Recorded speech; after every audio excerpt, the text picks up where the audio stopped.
So you're saying I should take off my wizard costume? Well, it's probably appropriate for today, Travis. This is Robert Jordan. I'm hosting the Market Protocol Weekly Engineering Meeting. It's week number 37. Welcome. It is one of the most special days of the year. Now, I don't even know if that's a correct phrase, but there's Pi Day on March 14th, but today is Programmers Day. Does anyone know why today is Programmers Day? You don't, do you? Right. It is the 256th day of the year. Get it now? Because we're all nerds and it's all about bits and bytes. Ha ha ha ha. Ha ha ha, right? Nice. So- That'll segue nicely into the hashing algorithm conversation that we're going to have later. So, nice one. So I have to share with you guys, I tried to find my geekiest shirt, and I have a special shirt that I wear on Pi Day and today, and I couldn't find it. So if you guys are fans of XKCD, the sudo Make Me a Sandwich, I had that shirt, and I don't have it anymore, so I have to get another one. It's if I'll put a link into the chat here, I'll find it so you can see the little cartoon in the comic. It's quite interesting. Anyhow, the ways that you would celebrate today, you could speak in pseudocode all day or code. You could read a year's worth of XKCD. You could decorate a tree with zeros and ones to make a binary tree. How about make happy programmer day cards using ASCII art? Have a contest for the best binary pun programming joke, or have a programmer themed cocktail. So in spirit of today, I'm going to talk in pseudocode. If wife truthy condition and emotion equal happy, then assign joyful to husband. If you guys have any others, please feel free to share. All right, let's get on to introductions. Start with Perfect. Tell us who you are and why you're on the call. Okay, hello everyone. My name is Perfect. I'm a contributor to Market Protocol. I've been working across the Market.js library and the decentralized app. Nice to meet everyone. Hey, thanks for joining us, Perfect.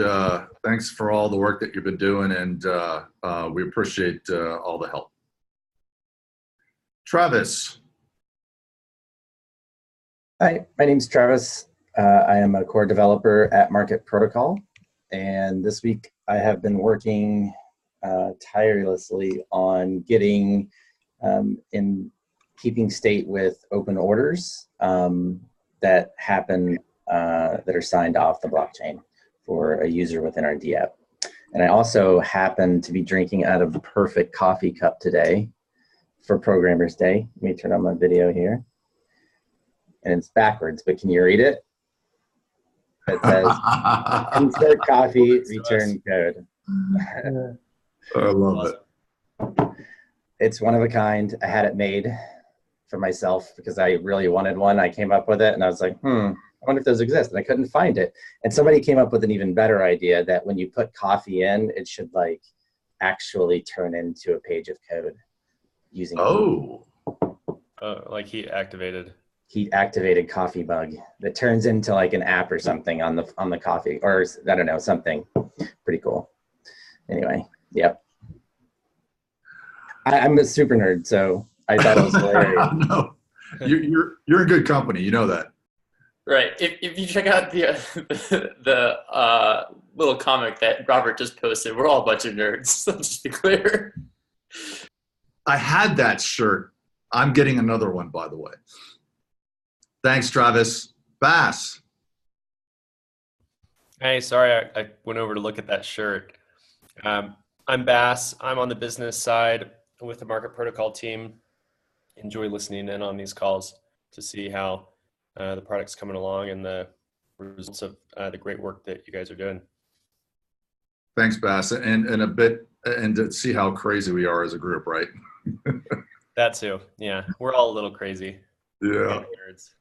Wired a little different. That's okay, though. Thanks, Bass. Yeah.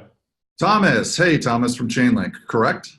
Yes. So I'm Thomas from ChainLink. I'm here helping y'all integrate ChainLink into the product or into the project. So yeah, I see that we got some ChainLink things going in this week, so I've been helping with that. Sweet, thanks very much. Yeah, Phil's going to do an overview of ChainLink and talk about our integration. So thanks for hosting or joining us on the call today, Thomas. We appreciate it. Sure, thanks. Hey, I do have one question for you because you're probably a geeky guy, right? Yeah. Do you know what Chuck Norris's first program was? No, what was it? Kill-9. Nice. Some of you that aren't technical will have to look that one up. Lazar, welcome. Good morning, everyone. This is Lazar. I'm a community manager for Market Protocol with a little bit of cold on myself and not a geeky shirt. I just wear a company shirt right now, but this one looks pretty interesting, Robert, that you just left in the chat, so I might take a look at it. Okay. It's, again, there you need a little bit of background, so if you want the primer after the call, more than happy to share that with you. Definitely, yeah. Thanks, Lazar. Collins. Hey guys, I'm Collins. I'm one of the other co-founders of Market Protocol. Love joining these calls to hear what the dev team's been up to and doing. Thanks for joining, Collins. Hey, Collins, do you know how many keys Chuck Norris has on his keyboard? I don't know how many keys. He only has 2, 0 and 1. Sorry. It's just how many more of those do you have? Where do you find these things? Yeah, it's a culmination over years of just being in this industry. It's a little nuts. Thanks for joining, Collins. Patrick. Hey, Patrick Charles, an advisor here in Denver. And I was wondering what the programmer cocktail is, but I guess it's clear now. It's coffee. It is coffee. Absolutely. Thanks, Patrick. Jamel, tell us where you're from and you're interested in Market Protocol. Can you guys hear me? Yeah. Sweet. I'm a community manager, Market Protocol. I was with Token Agency, and I'm from Canada. It just snowed last night. There is a thick layer of snow, and it looks like we skipped fall. Holy cow, man. Where in Canada are you? I'm in Edmonton, Alberta, so that's Western Canada. Got it. Yeah. So I came on the call just because I was I happened to be awake really early, and I saw that you guys posted the link, and I wanted to listen. Sweet. We appreciate you being here, and thanks for joining Market Protocol. Mm-hmm. Thanks for having me. Addy, tell us where you're from and what your interest in Market Protocol is. My name is Ati. My real name is Atul. I've changed my name for Crypto World to keep my identity hidden from my real name to a pseudonym. I have been recently hired by Lazar for CryptoMan for community management. Excellent. Well, we welcome you to the team. Thanks for joining us. Pleasure's entirely mine. Great. All right. I think that's our introductions. Again, thank you for everyone joining the call today.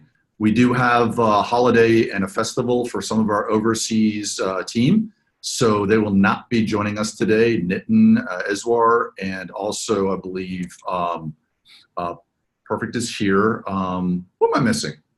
Might be missing a couple other folks, but we wish them the best, and we will see them next week. There is no section today for the product design UX. A lot of times Nitin will have some questions or want to get feedback on specific designs or things that we're working with. So that's what that section's about. This week, the focus, I think, as you heard Travis talking about, is essentially just enabling the SimX UI for us to complete a trade. And so, the devil is always in the details when you deal with UI. Last week, we made all the data available to the components of the UI, and now it's a matter of wiring it up. And of course, that's a process that sometimes takes a short period of time, and most of the time it takes a longer period of time. So we're working through that this week. Another area of focus, integration testing for market API endpoints. Phil's working on the initial iteration for the ChainLink implementation. We have a number of website updates, and as usual, we're always stomping bugs. Anywhere from 10 to 30% of the time, which is a pretty common number, we spend fixing things that are broken. So any questions on our focus this week or what we completed last week? Good. So our monthly release status, we do a monthly 4-week cadence. And just some background for the new folks here. The release is just a time box. And what we do at the beginning of the release is decide what the amount of functionality or features and functionality that we'd like to see us complete in the next 4 iterations. So every week we get together as a team, we plan for the week, we set our goals, and then there's a larger time box, which is the release. And that takes 4 weeks inside of that. It's not a specific release of software, so it's not like we're moving from version 1.1 to 1.2. It's simply a time box. So within that, what you'll see us do is increment the release or the version numbers of a variety of our projects, and you'll see that in the chart below. So just tracking toward our September 17th date. We're doing really well. Again, a lot of work. This is our 2nd full release. And as a team, so we're getting a feel for our velocity and our throughput. And it takes a few releases for us to get through that, but we're tracking reasonably well toward our goals. So we feel pretty confident about that. There's also, for this particular week 37, you'll see that we have a couple releases for our website, a Market API, Market.js, and also our ABIs, which is typically a dependency library for some of our other projects like Market.js and others. I like to share this information only because if you're working with the project, it's good to know that you might need to update or upgrade your code base. And sometimes we do have breaking changes, so we also like to communicate those in a section that follows. Any questions on that? Great. Community commits. I always like to identify individuals from the community that have made contributions to our project. So we do appreciate the folks that are listed here. If I've missed you, please let me know. It's not a purposeful oversight. It was just an oversight. But again, it's a project made up of our community. We are an open source project. We do very much value our community and contribution. We love for people to get involved. Please join us on Telegram or our Discord channel. And if you need those links, we'll post them in the chat for this particular call. All right. Heads up, anything that we need to share with the community or the community needs to share with us about something they found with the project or developing or any breaking changes? I don't think, I think there might have been a couple of small breaking changes in the Market.js release. Go ahead, Phil.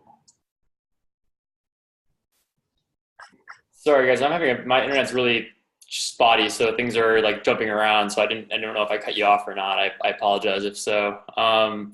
Yeah, there's definitely a few things in the Market.js release that needed to be updated. They're highlighted in the release notes. They're pretty minor. I think really the only place that's really important to note is probably in the dApp, which I believe has been remedied at this point. Upcoming breaking changes that I know will be there. Web3, we're going to migrate to 1.0. We were waiting on TypeChain, which we use for generating TypeScript typings for our smart contracts. Has been updated to now support Web3 1.0. So we plan on probably integrating that in the next few weeks to the project. So that's probably going to definitely change the dependencies and probably a few other things in Market.js and the dApp as well. Cool. Thanks, Phil. Any questions on that, everybody? Going once, going twice. Sold. Thanks for the Chuck Norris quotes in the chat. We appreciate those. Keep them coming. There's a lot of them out there. So we made a trade a few weeks ago between Phil and Travis. And as we're probably all painfully aware, the market's been a little interesting lately. But I think, we thought maybe Phil was working on some inside information. It still looks like, looking at the trade price, and I'm referring to the community issue here. So the trade price was 6865.70. And at last check here, I think Bitcoin is trading at about 6,500. So we've made a little bit of a comeback this week, but not quite there. So Phil, you're still looking good. You think you're going to take the prize? I'm probably pretty ready to get out of this position. 3 days? What was the expiration date? You said it's 3 days? It's 3 days from now. All right, we'll let it ride out. I think the next, considering that. Little do we know that Travis is a crypto whale. I'm just going to start buying Bitcoin just to prove me wrong.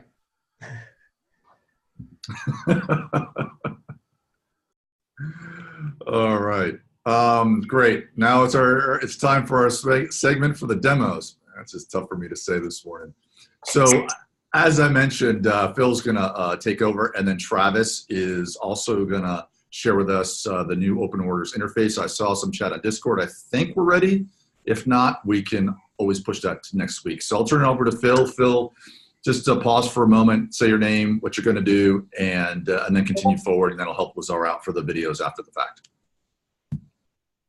Great. Yeah, just again, I'm going to apologize for the connectivity on my end. It seems really bad, so this may or may not come through well. I'm Phil Sasso, CTO and co-founder of Market Protocol, and today we're going to be talking about integration with ChainLink and some of the initial work that's been done there.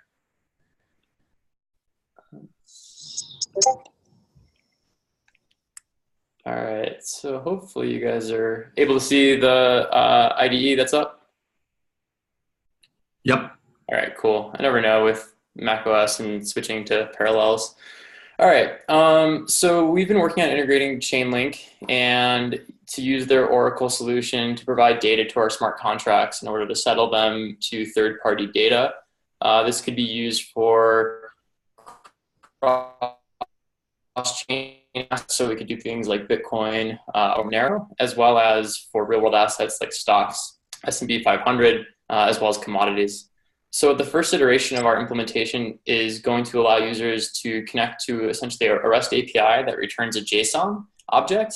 And then using ChainLink, we can parse that JSON object to get the data back on chain. So just a brief information on our architecture. I won't go too much into the code here, but we have this factory, and the factory helps people to deploy our market contracts. It allows us to ensure that the contracts that get deployed are our code, so they haven't been manipulated in any way. And then they also add the address of the deployed contract to a whitelist, so we have this nice big registry of all of the contracts that have been deployed. So this new factory called Market Contract Factory ChainLink is the implementation that now deploys the market contracts that are integrated with ChainLink's solution. And by basically supplying a few pieces of information, we can deploy a contract now with their solution. So this Oracle query URL would be a URL path for the data. So for example, if we were going to pull the price of Ethereum, if we were going to create an Ethereum contract to trade that was versus a USD stablecoin, we could use this address here in the example docs that pulls from Kraken. And then passing in a little bit more information to get to the exact data that we want. This is basically looking at the results object, the pair that we're looking at, and then the closing price is, I believe, what their object returns. We can pass in the job IDs that are distinguished, and Thomas may be able to help a little bit on this, but my understanding is that we would set these job IDs off chain with nodes from ChainLink that we are desired to get our data from. So they may vary by contract depending on those nodes that we've selected. Right. Cool, I'm glad I got that. Okay, so we pass all this information in, we create a new market contract that then gets passed to the piece that interacts with our smart contracts and ChainLink, which is this Oracle Hub ChainLink. And it requests this query with all the information that we've supplied to it. I'll just briefly go over that contract as well. So it creates a query with all the needed information for ChainLink and passes it to their Oracle to then fill. We use their sleep adapter to allow us to request a query to be handed back to us on the expiration of the contract. And then we also set it up to allow inquiries from users. And this Oracle Hub also contains the link token, so our users don't have to actually spend link token in order to create a contract. We're going to supply this contract with enough link to support the needed requests. And then when we get the information back from the oracles, we are able to then find our market contract and pass that information back with the price that they've returned. And that can either push the contract into settlement if it's past the expiration date or it's been traded outside of the bands, the price cap and price floor. So that's really the main pieces of integration here. I just really want to thank Thomas and the ChainLink team. They've been incredibly supportive and collaborative on integration and helping us to figure out best ways and best practices to implement this, as well as updating their code base to make our lives simpler. So just a round of applause for that and that collaboration that's happened there. I really appreciate it. Woo, woo. Yeah, so that's it. Is there any questions on any of that work? Yeah, it looks great, Phil. Cool. Well, thank you guys. Awesome. Thanks for the demo, Phil. All right, Travis. Pause, state your name, what you're going to do, and take it away. My name is Travis Mathis, and I'm going to be demoing tracking of off-chain transactions for open orders when trading against a market contract. All right, so hopefully this all works. We were literally battling up to 9:55, and I did test, and it worked. So here we go. All right, so one of the issues with open orders and viewing a user's open orders is that the transaction takes place off-chain. So we had to devise a way to track off-chain transactions so that we can track those, and then when selecting a contract, comparing any open orders they currently have in their record against any orders that have been filled, and removing those and adding those accordingly, so that we can stay in sync with the blockchain. Since the state of that off-chain transaction will change without us having any way of really knowing.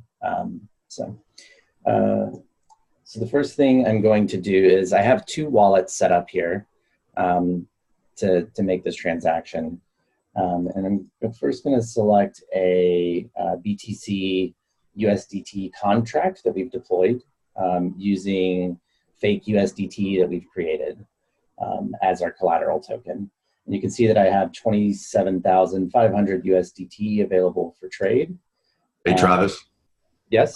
I think you've got I see your head. We got a talking head, but no screen. Oh, sorry. Let me share the screen again. Because it did not go through. Thank you for letting me know. Cool. You got it. You got it now? Yep. Okay, great. So you can see here that I've selected a BTC USDT contract, and you also see that the UI is starting to come together a little bit more. Some more additional data here.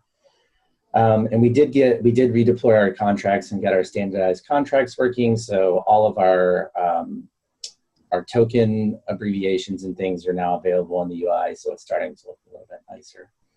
And you can see I have 27,500 USDT available and deposited into this market contract to trade. So the first thing I'm going to do is on wallet one, I'm going to create a buy order for 1 BTC at 6,500, we'll say. and I'm going to place a buy order, and I'm going to sign that transaction. And now this is where, you know, the whole, the biggest issue came in, is that this transaction takes place off chain, and we just return a JSON blob that you saw before. And then that JSON blob can be used in various ways in your UI to fill that contract, but all of that takes place off chain. And this is just a signature on essentially in a JavaScript object that has the shape of what a order looks like. And so we're going to sign that. And you'll see that here we now have an open order for 1 Bitcoin at a price of 6,500.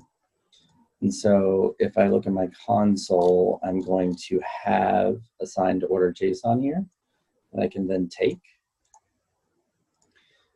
And I'm going to switch wallets to act as a different user.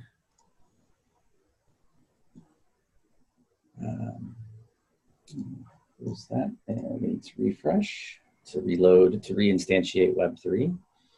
And you'll see that once I select this contract now, I don't have any open orders as this user. So if you are trading with multiple wallets, it is aware of which wallet you're using and shows your orders accordingly, obviously. And it persists state between opening and closing. We're not currently, we are going to add this to the API and store this in our database. But at the moment, we're just doing it locally. So if you do go between browsers until we get the API implementation, but for proof of concept, it's tied to one device, whatever device you're logging in, or browser. If you switch between Firefox and Chrome, it wouldn't track at the moment, but it's a short step to saving it to the API and pulling it. No big deal there. All right, so you can see this wallet has 13,252 available to trade in this contract already deposited. So I'm going to go to my temporary UI here to fill orders, and I'm going to paste in that JSON blob and submit it. And it's going to ask me to confirm the transaction. And we'll wait for that order to confirm on the blockchain.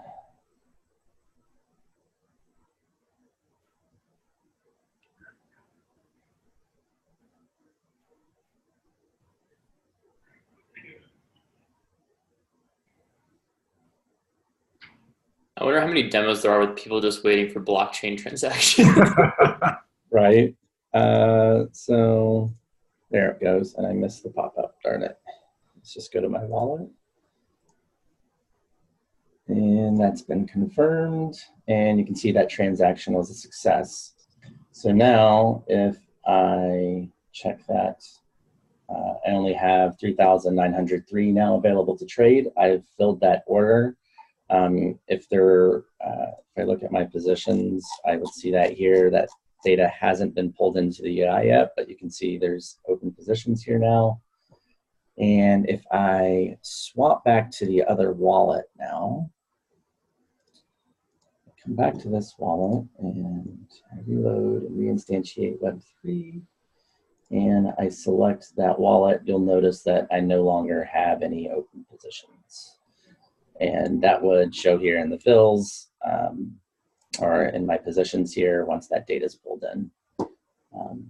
Yeah, so that concludes the demo of now being able to view and manage open orders within the UI of the app. Really nice. A lot of progress. Thanks, Travis. Any questions for anyone on the call? Like I said, it's amazing to, you know, when you use a UI, and the abstraction of all the complexity is quite amazing. You know, very much like what we've done with Market.js. So a lot of work has gone into that, and we'll continue to do so. So thanks, Travis. Thanks everyone on the team for getting that ready for today.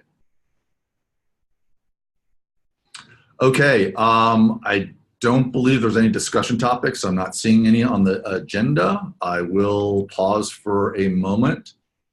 If anyone has anything they'd like to discuss or ask any questions of anybody on the team, I will pause pregnantly here for a moment.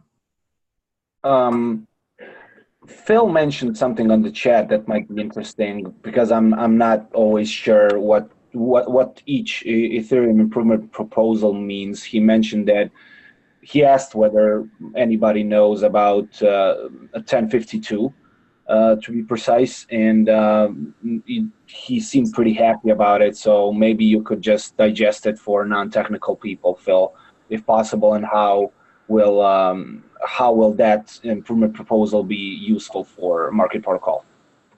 Yeah, absolutely.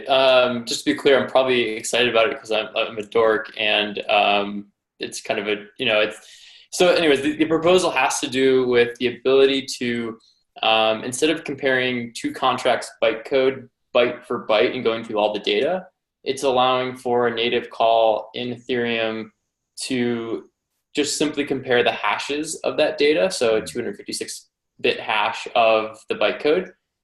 So it allows for a much quicker way to confirm that a contract address is the specific code that you believe it to be.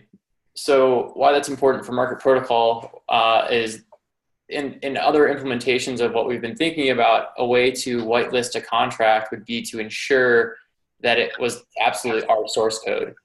And that functionality would allow us a very easy way to compare the hashes of an address that's being proposed to be added to a whitelist to the hash of our known source code and know if they're identical or not.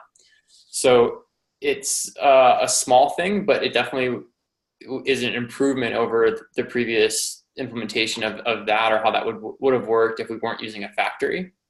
So, there's a little bit of uncertainty about the factory situation in production, about how contracts will get added, and if there's going to be like eventually a way of removing contracts through some sort of decentralized organization that's voting on them, or adding contracts in that method also.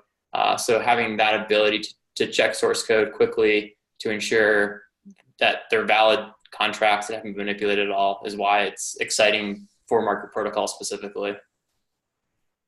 That's great. So that means things will just simply run much faster with much higher reliability in a way, right? Yeah, it would cost a lot less gas for us to ensure that the two contracts are identical. So imagine comparing like 2 megabytes of data or whatever it is versus comparing 256 bits of data. So it's a much smaller footprint in order to confirm the validity of a contract. That's great. Hey, did anyone notice the couple references to 256 in there? For you non-technical folks? I did hear that one. Uh-huh. Yeah, right? that's all I could do not to unmute myself. See? It's all connected. There's a couple other interesting EIPs that are being included in the upcoming hard fork as well. But I think that was the one that stood out to me the most as something that's interesting to what we're specifically doing right now. Yeah, anything that saves gas, it's a big thumbs up. Do you know, maybe this just like a trivia, since you're following much closely than I do, whether the proposal number 1155 about NFTs is also going to be included in the hard fork? I mean, I don't know if you're tracking those at all, but that's also a gas saver by a lot. I've been reading about it just, for my own personal interest, and I found it to be very interesting. I don't believe that that's on the docket. Let's see here. Let me post the ones that are on there. So the ones that I think are included, it's EIP 145, 1052, 1283, 1014, and 1234. So I don't see 1155 on there, so I don't believe it's getting included. Okay.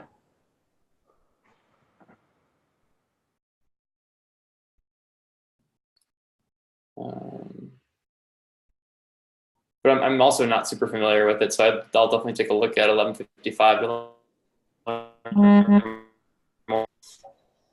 Well, it's an upgrade of 721, like the general improvement proposal for non-fungible tokens. And 1155 actually, I think, if I understood it correctly, allows you to confirm multiple transactions even though like they're non-fungible. So like in their essence, they should be confirmed as separate contracts that are completely different from one another. But similarly to how, I don't know, maybe like Schnorr signatures should function for Bitcoin, the 1155 would enable people to sign multiple NFT transactions and therefore save on gas. Like if people say you want to trade 10 of their CryptoKitties at the same time, they don't have to like sell them individually in a way and pay gas for each sale, but rather compile it all together as a single transaction and pay gas only one time. If I understood it correctly, I might be totally wrong, so nobody, please don't listen to me. I have no idea what I'm doing. I was just looking at it as you were speaking, and that sounds like a pretty good summary of it from what I'm just looking at right now.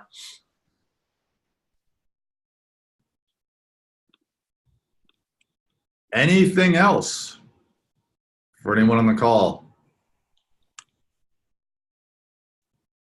Okay, well, it's time for inspiration or not segment. You obviously know what the topic is for today there. So I've included a link to some of the, a few of the top 25 Chuck Norris programming jokes. There's a lot of them out there. Some of them are really funny. Some of my favorite, Chuck Norris can write infinite recursion functions and have them return. Chuck Norris can access private methods. Chuck Norris can divide by zero, and there's a lot more. So I hope you enjoy them and think about what you're going to do to celebrate Programmers Day. And if you get a chance, if you're just cruising around YouTube, I was going to post it here. I'll put it in here after the call, is that there's a great cameo appearance by Chuck Norris on Dodgeball. And I don't know if you guys are fans of the movie Dodgeball, with Ben Stiller and, I'm pulling a blank, the tall guy. He was in Wedding Crashers. It's quite, Vince Vaughn. It's quite a funny movie. And the scene where Chuck Norris has to vote whether they stay in or they stay out is awesome. So I'll post that snippet here shortly. So I appreciate everyone joining the call. And please join us again next week. Same bat time, same bat place. Again, if you have any questions, join our Telegram, join our Discord. The links are in the chat here. And with that, I think we're done. Phil, anything else? No, thanks for everyone joining today. And yeah, we're Indian devs are enjoying a nice holiday. And yeah, look forward to seeing everyone next week. Thanks, everyone. Again, thanks, Thomas, for joining us from ChainLink. Of course. Thank you. All right, guys. Happy deving. Bye. All right, bye. Bye. Guys.